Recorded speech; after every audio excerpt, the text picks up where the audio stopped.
The purpose of this video is to give you an easy way to work out how much food you should be eating to maintain a healthy weight, to lose your weight, and then to hold that weight, presumably for the rest of your days.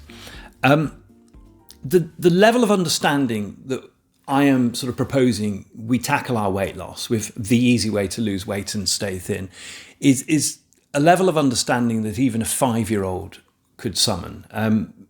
For instance, if you ask a 5-year-old, why is a fat man fat and why is a thin man not? The 5-year-old will very easily be able to say to you, well, the fat man's eaten too much food and the thin man has not eaten too much food. It's at that level of comprehension that we're tackling this whole project. And that's because we want it to be the easy way to lose weight and stay thin, not the really complicated way to lose weight and stay thin. All of that is not to say that I deny that I somehow am running in contradiction to all the current science on human bodies, human health, our nutrition, the food we eat, and other inputs as well, such as how much sleep you get, how much exercise you perform. I accept that this is a very complicated picture. If you want to get into the weeds, there's a lot of weeds in which you might want to find yourself. However, we don't, because this is the easy way to lose weight and stay thin. So there are 5 variables that determine how much food is too much food. And it's different for every individual. Basically speaking, big people can eat more food than small people. But the 5 variables are these. They're your height, your age, your sex, the amount of exercise you do. And the 5th one, very controversially, is your race. And more on that last one in a moment. But first, let's take the first 4 and show you a really easy way to use them to work out how much food you should be eating each day. I'm sure the BBC would wish me to remind you that other calorie calculators are available. However, for the purposes of our exercise, what I want you to do is search BBC Food Calorie Calculator, then click on how many calories do I need, and finally click on calorie counter. Then you'll be asked for your height, your weight, your age, and your gender. Your height in feet or meters, your weight in kilograms or stones, your age in years, obviously, and your gender, male or female. And then finally, they ask you for your exercise level. There are 5 options here. And I think the other calorie calculators are similar. I'm not sure they're exactly the same with their exercise boundaries, but if there's a difference between different calculators, it's probably on this 5th point where they differ. So the exercise levels offered on the BBC calorie counter are little to none, 2 light, 1 to 2 days a week, 3 moderate, 3 to 5 days a week, 4 heavy, 6 to 7 days exercise a week, if you can imagine such a thing, or very heavy, number 5, twice a day, extra heavy workouts, 6 to 7 days a week, if you can. Be honest with yourself. Don't exaggerate. It makes a big difference. I fall between 2 and 3, light and moderate. Being honest with myself. If I put in light, this illustrates the difference between these categories and how important they are. If I put in light, for my statistics, my height, age and sex, it gives me 2,105 calories a day that I can eat. But if I put in moderate, that goes up to 2,373. That's a 268 calorie difference between light and moderate, 2 adjacent exercise levels. That's the equivalent to a donut a day. I like donuts a lot. So you can see the temptation there to exaggerate. It's a great temptation. If anything, err on the side of caution. Go low rather than high with this one, because otherwise you'll just be told something you want to hear, but it's not truth. And what you'll hear is, I can eat loads of calories and it's okay because I do all this exercise I mythically do. Don't fool yourself. You're only cheating yourself if you do. Anyway, assuming you get that right, what happens then? You enter all your data, and a pointer slides along a scale divided into 4 sections, and they are underweight, healthy, overweight, and obese. These different sections have at their thresholds 3 numbers, and these numbers are quite widely understood. They are BMI numbers. I'm gonna go into BMI in the next video. I want to explore BMI, explain how it's calculated and why it's kind of a weird thing, actually, BMI. It's a very interesting thing. And I want to talk about why everybody hates it And I also want to then talk about why I'm still using it and why I think it's useful, even though it's a bit sketchy. So under this scale, you have 3 BMI numbers that delineate the threshold between underweight and healthy, healthy and overweight and obese. And those numbers are 18.5 between underweight and healthy. We're not really bothered about that one. I don't think any of us are in danger of being underweight. And then this next number is a really important one, 25 between healthy and overweight. I'm going to return to that number for a very specific reason later in this video. And then between overweight and obese, the BMI is 30. Basically, if you're nudging 30 or if you're over 30, you're in serious trouble. You need to do something about it sharpish. Now, above the pointer, you'll notice something called your maintenance RI. This is your maintenance reference intake. Maybe a better backronym would be maintenance recommended intake. And what that is, in calories, how many calories you should eat to maintain the weight that you entered into the calculator. Now, you've probably spotted a problem here. The problem is if the weight you've entered is your fat weight, your overweight, then the calories you're going to be recommended to eat will be too many, because it's the calories recommended to maintain that high weight, and you don't want to do that. So we need to find a way to use the calorie calculator to help us lose weight. First, you need to choose a target BMI. Okay, it's going to be in the healthy section, somewhere between 18.5 and 25. It's your choice. It can be any number you like. So you've chosen your BMI. And what I want you then to do is to use the calorie calculator as described before, be accurate with your height, your age, your gender, and your exercise level. But on the second question, your weight, I want you to guess weights. Not your weight, not the weight you are at the moment, not the weight you think you want to be, but guess weights until you hit on a weight that returns the BMI that is your target. That's the way round to do it. You start with your target BMI and then you find out what weight gives you that return. That is your target weight. That answers the first question of this video, how fat should I be? There's your answer. And then above that, you will see your maintenance RI for that weight answers the second question, how much should I eat? That's your number. That's your maintenance RI. Take it, remember it, and cherish it.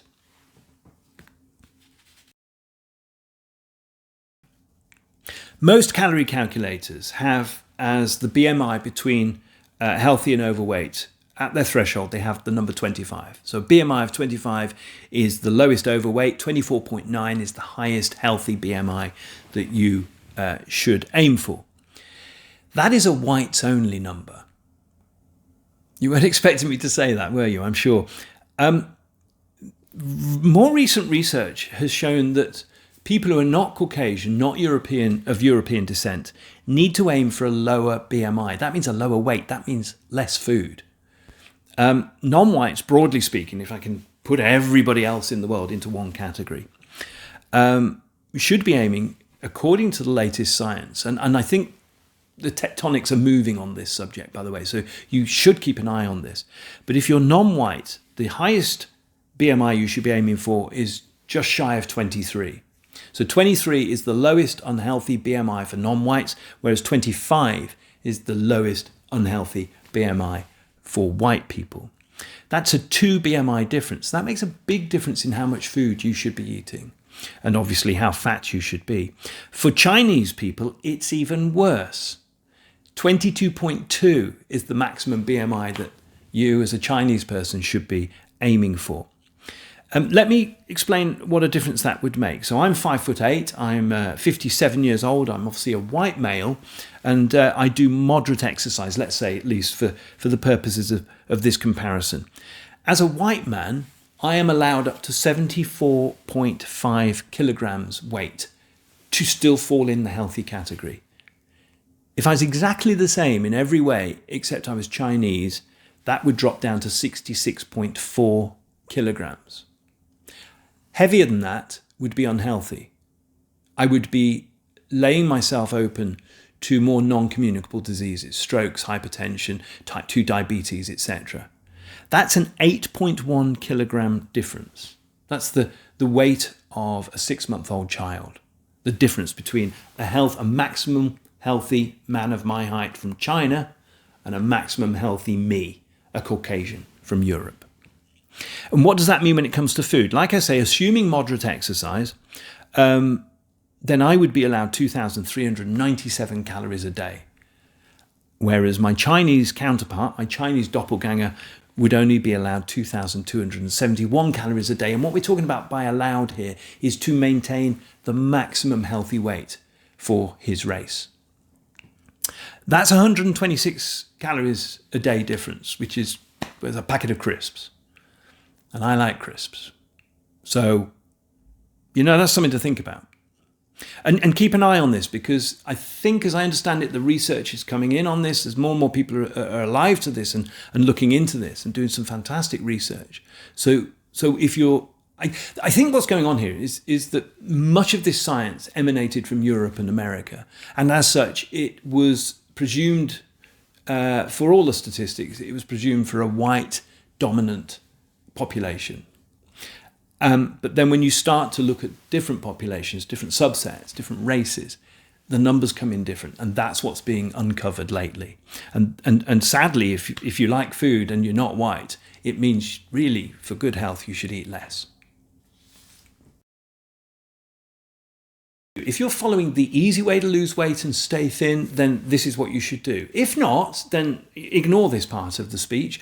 What I've told you so far is useful anyway. It's useful to know about BMI, to know about how much food that correlates to, and how you can find out what it should be for you. But if you're following the easy way to lose weight and stay thin, divide your reference intake, which is now, I hope, sacred to you, divide it into 4 parts. The first 3 are your 3 meals, the small meal, the medium meal, and the large meal. And then what is left over becomes your headroom. We talked about this in video number 2. You've got a bit of headroom, calories you bank for the weekend, for your holidays, for Christmas, for whenever you want to let your hair down, perhaps eat a bit more than you would normally eat, perhaps even drink some alcohol. Okay, so how do we divide those numbers? Well, I can only explain from my own life. So let's say my reference intake is 2, 3, 6, 7. So I divide that between my 3 meals like this. Meal number 1, 240, usually breakfast, not always. Meal number 2, 650, often lunch, but again, not always. And then meal number 3, the large meal, I allow myself 1,000 calories a day for those meals. That leaves me with a headroom of 477. It's probably less than that. And this is why you can be a little bit loosey-goosey with your reference intake, because your headroom will soak up that uncertainty. So what I do with my headroom is I bank it for the weekend, and then at the weekend, I'll still observe meals 1 and 2. Meal 3, I might go out for a curry. So I might blow out the 1,000 calories limit. And I do that without a guilty conscience. I do that with impunity. Why? Because that's what the headroom is for. I have clearly delineated moments when I can bend the rules of this simple I don't snack and the corollary don't pile your plate too high. But I've explained all this in videos 1 and 2 already. But that's what you do with your MRI, your maintenance recommended or reference intake. You divide it into, first of all, the 3 meals, and then what's left over is your headroom. No, this is a really bad idea. I mean, a lot of calorie counting propositions, a lot of diets, a lot of health and fitness regimes and new health kicks and stuff. The people running them, the people who design them, they will say what you've got to do is go below your maintenance, have your diet reference intake, eat less until you lose that excess weight, get beach body ready, get ready for your Christmas frock so you can fit into it and look beautiful in time for whatever it is you want to look beautiful in time for. And then when you get there, then you use your maintenance RI. In fact, some calorie calculators will give you not just a maintenance reference intake, they'll give you a diet reference intake and then an aggressive diet reference intake. Don't do that. Why do I say that? And why do I say it with such vehemence? Well, it's because this is the easy way to lose weight and stay thin. And why am I pushing this idea of the easy way to lose weight and stay thin? Well, look around you. 2/3 of us in Britain are overweight. 3/4 in North America, overweight. Losing weight or attaining a healthy weight is really difficult in this calorie-rich environment. It's very, very difficult. Why are we making it more complicated? Let's keep it simple. So don't make it hard on yourself. The reason it's hard is because to lose weight, you've got to do one of two things. You've either got to move a lot more or eat a lot less. And to be honest, if you're going for the move a lot more option, so you're really going to have to start running triathlons, something like that. You're going to have to run marathons. And most people aren't up for that. So realistically, for most of us, the main way you are going to shift most of your excess weight is by eating a lot less. And that is uncomfortable. Why is it uncomfortable? Because you feel hungry. Hungry is supposed to feel uncomfortable. When you feel hunger, you're supposed to be motivated to go find food. Now, when we were all hunter-gatherers, that was a really good idea because food was hard to come by. So we would literally, as a race, as an animal, or as an epoch, we were described by that action, by that compulsion, that driven by hunger need to go out and hunt and to gather. That's not us. We don't need to. So that's why hunger is uncomfortable. And that is why I say to you, don't make yourself more hungry than you need to. We've found a very good way to handle hunger with the commitment, the corollary, the 3 brain hacks, the way we repurpose hunger. We first of all set up a Pavlovian response to hunger, and then we reuse hunger, we repurpose hunger to be the driver behind the reward loop. And this is all great, but don't push that system because notwithstanding, hunger, even for us, even for we who say, I don't snack, hunger is uncomfortable. Don't make it worse. This is the easy way to lose weight and stay thin. And actually, whilst we're on this point, if you're currently obese or nudging a BMI of 30, you're going to be really shocked by how little food you should eat for your target weight. That's going to be a shock to the system. That's going to be a shock to you mentally. And I would suggest, rather than eating less than your MRI, if you're obese, it might be a good idea to eat higher than your MRI. How about aiming for your new maintenance RI plus, say, 200 calories? Do that for 6 months. Set a hard date, and on that date, step down to your proper maintenance RI. You'll be a thinner person by then, so it will be easier. You'll be used to less food, and then you're going to have to get used to even less food again. If you're obese, frankly, you're psychologically set up to eat an awful lot of food every day. An amount of food that another person of your height and your age and your sex would find overwhelming. You've got to change your brain. And you need to do it gently. You need to be gentle to your brain. You need to be forgiving. You don't need to punish yourself. In no way are we trying to punish ourselves. Like I say, like I'm boring myself saying, this is the easy way to lose weight and stay thin. If you are obese or just simply overweight and you're embarking on the easy way to lose weight and stay thin, I've just got to say all the best. This is a scourge of our time. Look around you. There's some very, very overweight, unhealthy people. And I used to be one of them. And it doesn't have to be this way. I hope this works for you, sincerely. This is why I'm doing this. I'm not selling anything. Well, I am actually. I'm selling this book. But every time I sell one, I lose £4. So I'm not selling it hard. It's a good book, but I'm losing money on it. But I'm not selling anything. This is not about me. This is really an opportunity, I think, to share a very clear and simple message about how you can get control of your own weight and live your life at a healthy weight for the rest of it. Stay in touch, comment in the comments below this and the other videos. I want to know how this is working for you. If you disagree with it, if it's not working for you, if you're rejecting this, if it doesn't suit your life, tell me about that. I'd like to know the details because there may be something I can tweak about this approach, the easy way to lose weight and stay thin. But like I say, most of all, good luck.